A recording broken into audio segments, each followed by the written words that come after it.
Pakistan's envoy to India, Abdul Basit, earlier today, while announcing his Prime Minister Nawaz Sharif's invite to Narendra Modi, then went on to dictate the terms of any engagement to a government that hasn't even been formed yet. Abdul Basit spoke of not forgetting the past, but finding a way to deal with it. But what has not gone down well with the BJP is what came next, when the Pak envoy made it clear that there should be no preconditions to talks between the two countries. Even before he formally takes over, Prime Minister-designate Narendra Modi has his task cut out, that of dealing with Pakistan. And India's neighbour has already started talking tough. Pakistan High Commissioner Abdul Basit has thrown the ball in Modi's court, saying peace could be on cards, but the talks have to be without conditions. Pakistan has also ramped up the heat by saying that it is yet to decide on where to bury the hatchet or be daggers drawn with India. We have seen that the preconditions did not work, nor will they work in future. Now it is for us to decide once and for all whether or not, as two democratic countries, we would like to bury the hatchet or will continue to be at daggers drawn indefinitely and for all times to come. The BJP, however, is clear that it won't go soft on Pakistan if it continues with its provocations, and that Narendra Modi and his government's Pakistan strategy will be based on reciprocity. Prime Minister-designate Narendra Modi, during the course of his interviews given during the election campaign, had very clearly said that it's impossible to talk if bullets are being fired.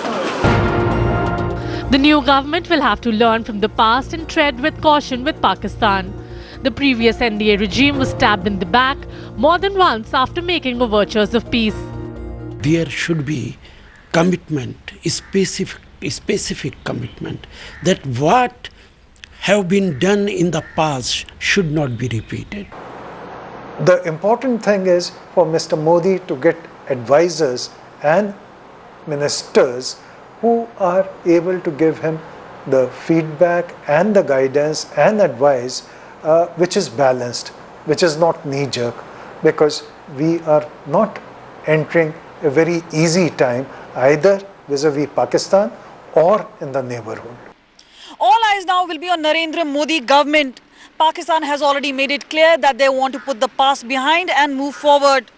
But having criticized Manmohan Singh government and UPA too for being too soft on Pakistan, Narendra Modi government will now be under pressure to react strongly in case of terrorist provocation. With camera person Suman Kansra, this is Kamaljeet Sandhu in Delhi for Headlines Today. Joining me this evening on centre stage, Nirmala Sitharaman, national spokesperson of the BJP. Mr. G. Parthasarathy is joining me, former High Commissioner to Pakistan, joining me here in the Noida studio. And from Pakistan, senior political analyst Mr. Tariq Pirzada is also joining me. Let me start with you, Tariq Pirzada. Shouldn't Pakistan first be doing the very basic? Even as I speak to you, over the past 24 hours, 2 army jawans, and I should read out their name, Bikale Uttam Balu and Mushtaq Mir, have been killed while trying to fight terrorists who were coming in from the Pakistani side. There's been a ceasefire violation along the line of control. Under these conditions, or what is happening between India and Pakistan, how can Islamabad even dictate the terms of engagement?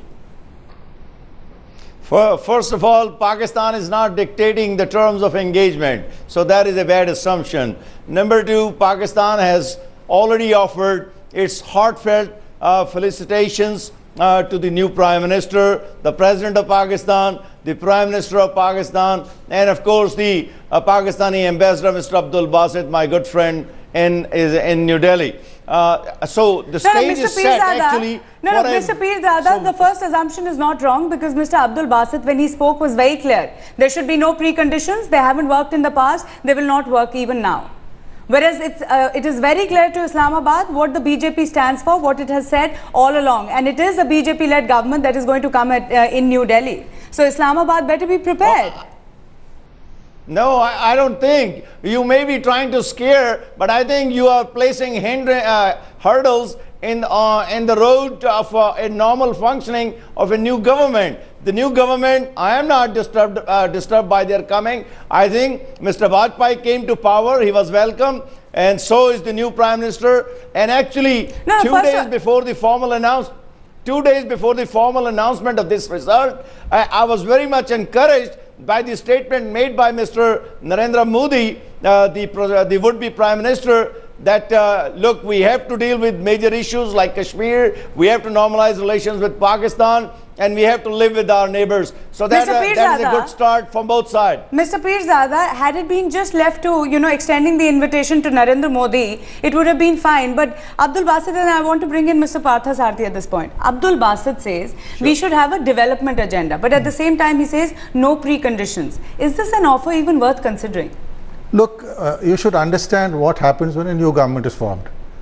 It's not as though Mr. Nawaz Sharif is located in the center of the world and the PM designate has heard only from him. He's got invitations from others also, from Obama, from Putin, from Cameron, from Abe. Now, Pakistan is one neighbor. It's not the center of the earth for India. So I'm certain the PM will draw up his own program. His priorities are economic. And Pakistan's total foreign trade is less than 1/4 India's foreign trade with a country like China or US. So we don't have to, Pakistan is never going to be a major development partner. Our development partners are going to be China, the Southeast Asian countries. But what about a strategic part? Just a minute. Now, therefore, on the development stage, whether or not Pakistan gives us MFN doesn't make a material difference to us. Okay, let me ask that is one. Second point is, we will engage Pakistan in due course by saying you can't have preconditions. This ambassador, who should have known better, has himself placed a precondition. So I think let's take Pakistan in our stride. We'll know how to handle with them. When our Jawans are killed, we will do the needful and we will react and respond at a time and place of our choosing. Let's not get into what we will do. Let me bring in Nirmala Sitharaman of the BJP what we won't also. do, but as I can say, Mr. Modi is committed not just to Pakistan, but in the entire Indian neighborhood extending from Japan to the Gulf countries to improve relations largely through economic engagement. Pakistan will have a minor or zero role in that. Okay, but yes, there are problems. We will engage Pakistan. But the terms of engagement, how we proceed, will be decided quietly by foreign officers, not by loud-talking ambassadors. Loud-talking ambassadors. I want to bring in Nirmala Sitharaman at this point. Is the BJP surprised by this offer, first of all? And is the government, led by Narendra Modi, going to respond to this, respond to the invite by Nawaz Sharif? And especially this preconditions to talk. Before Nirmala comes in, may I say one thing? Yes. He has issued an invitation. There are dozens of other invitations. Don't forget, even when Mr. Vajpayee took over, it was almost a year after which he visited, and the main reason was Lahore, was to get out of the situation following nuclear tests. Okay, I'll come to that, but I want Nirmala Sitharaman to respond. See, first thing, I think Mr. Modi has been very clear that he will work towards improving relationship with all the neighborhood countries. But he has very clearly mentioned that the relationship should be of equals, where we are respecting each other's national sovereignty, and the relationship is based on mutual trust and dignity. With that said, let us be recalling the fact that in 2004, Pakistan agreed with India at that time, under the leadership of Atal Bihari Vajpayee, that its territory will never be used for perpetrating terror in India, nor will it be used for training any kind of terror network. But what we find since then is a complete dilution of that position. If that is an honored commitment, it was an agreement, why was it diluted? And today, to say, bury the hatchet, let us not have any preconditions, let us get on with the talk, given the fact that Mumbai attack had happened, none of the perpetrators have been brought to book, the course of the criminal prosecution He's going at a snail's pace. And what do you expect India to sit and watch, and also to hear Pakistan tell us that bury the hatchet? Where Mr. Tariq Pirzada, I hope you're listening to what Nirmala Sitharaman is saying. There has been I am, and I'm prepared to answer. No, there is. Let me also ask you a question pertaining to what, just extending the argument. There has been no action taken by Islamabad as far as dismantling terror camps are concerned. No action taken on the 26/11 trial. Nothing that India has demanded at various points. And the BJP now very clearly is saying we are not going to go in for talks without any preconditions. Isn't Pakistan just suiting a domestic constituency by coming out and making these statements? You're not adhering to the basic principle what is required for talks. First of all, the internal constituency wants normal relations with India. So let's correct everybody on that point. Number two, as far as the I want to come in there. Mr. Pirzada, when you say the domestic constituency, you have the likes of Hafiz Sayyid, who was in Islamabad over the weekend, and he was making statements that Modi is a tyrant. I understand the litany of the names that you have. No. This is the reality of something happening in the Pakistani capital and the government not doing anything about it. Well, this is your reality, but let me give you my reality and my take on what you just said. And I respect your views. Number one, as far as the Bombay attacks are concerned, whether you are following the developments or not, Pakistani courts are following a very, very solid course of action, legal course of action. The evidence is being recorded. People are being brought to the courts, and the matter is proceeding. And the most important thing that we have to remember over here, that India has taken so long and they have still not provided the relevant evidence. So the Pakistani courts are in a situation where they have to go with the procedure given the set of facts that they have. So they are proceeding. As far as Hafiz Sayyid is concerned, I don't have to defend anybody, but it was the Supreme Court of Pakistan that said that because India has not provided enough evidence, that he has to stay, at large. Mr. Pirzada, I would honestly hope. I would honestly hope you would come up with an original response to that, but it's the same state response that comes from Islamabad. You wanted to say something, Nirmala Sitharaman. Go ahead. Just to remind Why would I Mr. change the Pirzada response, by the way? If you want to change the approach, if you want to have talks, you will have to change your response. Let me tell you. And also the action that you take on the ground. Nirmala Sitharaman. No, Mr. Pirzada, let Ms. Sitharaman also respond. Mr. Pirzada should remember that the Judicial Commission, which was supposed to come here to India to collect evidence and other things, was delayed, and when they decided to come, it was well after the declared time. One thing. Second, the government of India. Why would you complicate the process by calling it a belated arrival? Why would you say that? Mr.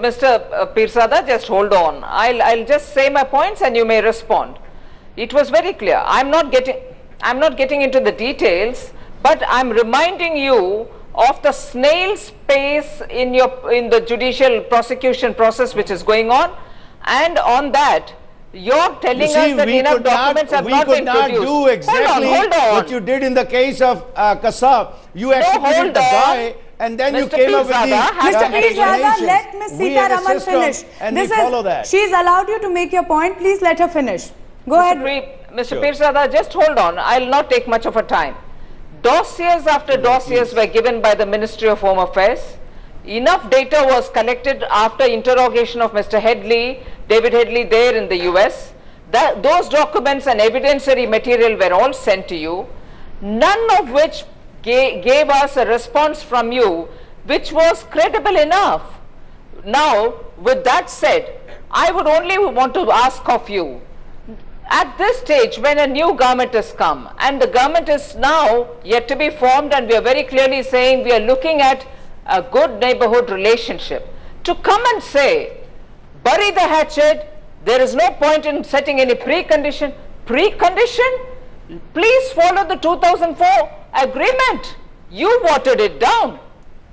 Who is coming up with this statement that there is a precondition over here? Basit did not say that. I did not say that. Mr. Tariq Pirzada, this is slightly funny because has assumed too much, or maybe you are assuming too much. Mr. Abdul Basit, let me play that. Would you like for that soundbite to be played for you to hear what let me ask my producer to just play out what Mr. Abdul Basit, the Pak envoy to India, said. We have seen that the preconditions did not work, nor will they work in future. Now it is for us to decide once and for all whether or not, as two democratic countries, we would like to bury the hatchet, or will continue to be at daggers drawn indefinitely and for all times to come. It is as hardline as it comes, Mr. Pirzada. He says preconditions have not worked in the past. Yes. Because this is my turn to comment on what Basit said. Basit has said very articulately that look, my friends in India, we don't want any preconditions attached. We want to start a negotiation process, and let's get on with the business. Mr. Pirzada, it is very easy for Islamabad to say, let there be no preconditions. Let there be no preconditions. Let's just forget what happened in the past, because the perpetrators of terror have come from Pakistan, not from India. Nobody has. Because the ones who attacked during 26/11 came from across the border. Nobody has been allowed to go free in Pakistan. Nobody. Well, we know what the state of the 26/11 trial is. But if Hafiz Sayyid, who has been found as one of the main masterminds of 26/11, you know, the new Prime Minister, would-be Prime Minister, let's talk about him. You know what we are doing? We are being unfair to the new Prime Minister of India.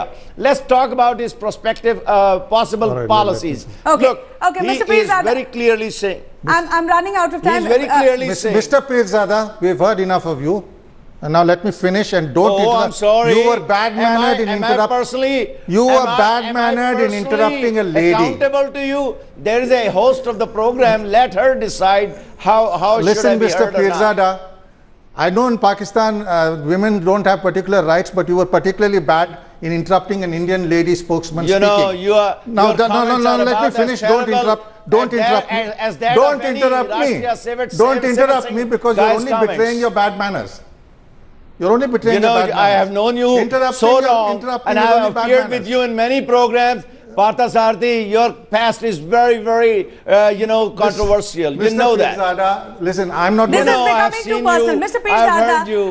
I would urge you not to make this personal. Negative attitude, we are debating trying to make sure Mr. Pirzada, that we give the due Mr. to the new Prime Pirzada, please Minister do of not India, get personal and don't make wild allegations on the show. Let me make it very clear. Please do not make wild allegations on the show. This is purely about a debate here. May I answer one thing? Yes, go ahead. There are no preconditions. All that we have said is that your government gave us an assurance that territory under its control will not be used for terrorism. And that was just a minute. Used. Don't interrupt. Don't interrupt. It has not been used. Don't interrupt. No. I have to say that because that's a wild allegation. I didn't interrupt you. That's a wild allegation. No. Just a minute.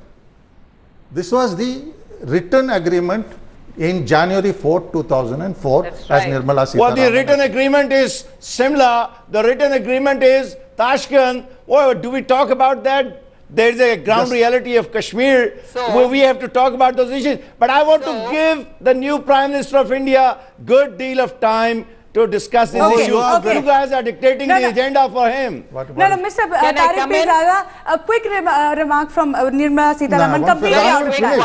I haven't finished. Okay. Quickly, sir. The dialogue was resumed only after this agreement was signed on January 4th, 2004 between President Musharraf and Prime Minister Vajpayee. That's right. You have another BJP government, and they cannot by any circumstances dilute a commitment Mr. Vajpayee obtained. If Mr. Nawaz Sharif is willing to reiterate that commitment. There is an assumption. That's an allegation. Unfounded. If Mr. Nawaz Sharif is willing to reiterate that and stick by that, we can go ahead. Let me tell you, I've said it many times. Nawaz Sharif is the best guy you can do business with in Islamabad. Okay, Mr. Pirzada, I'm running out of time. Last comment from Nirmala Sitharaman. Mr. Pirzada, please listen to me patiently. I won't take much of your time. What is baseless allegation? 2004 agreement, and after that in 2008 an attack takes place in Mumbai, and the person who's only live, person who was caught alive turns out to be a Pakistani citizen, post which you are holding. Well, that is a very controversial statement. We have a different set of facts now. Mr. Pirzada, hold on, please. Mr. Pirzada, please let the lady finish. Please let Nirmala Sitharaman finish. I need to head into a break. I need to head into a break. By interrupting the others, you are not letting... Cut him off. Mr. Pirzada, if you have the courage of conviction, you should wait for me to finish and rebut me. Don't shout me down, please. I know what you are going to say. Hold on. Don't presume. Don't presume. 2008, after the attack, till today, you have not completed the process of even the trial court verdicts. And still you go on pretending to us. Give a chance to the new Prime Minister. Largely the new Prime Minister. With your supplying now I'm completely running out. That's completely your running out. Mr. Pirzada, completely running out of time. Nirmala Sitharaman. You just... Mr. Pirzada doesn't want to listen to the truth. And Mr. Tariq Pirzada, completely running out of time here on Center Stage. You're afraid of listening to the truth. Afraid of listening to the truth, says Nirmala Sitharaman. But clearly beating around the bush. You guys are changing the issue. To Nirmala Sitharaman, Tariq Pirzada and G. Parthasarathy, thank you so much for joining me on the show. I don't want to outshout anybody on the show, but clearly at this point, what Pakistan does not realize is that there can be no preconditions to these talks.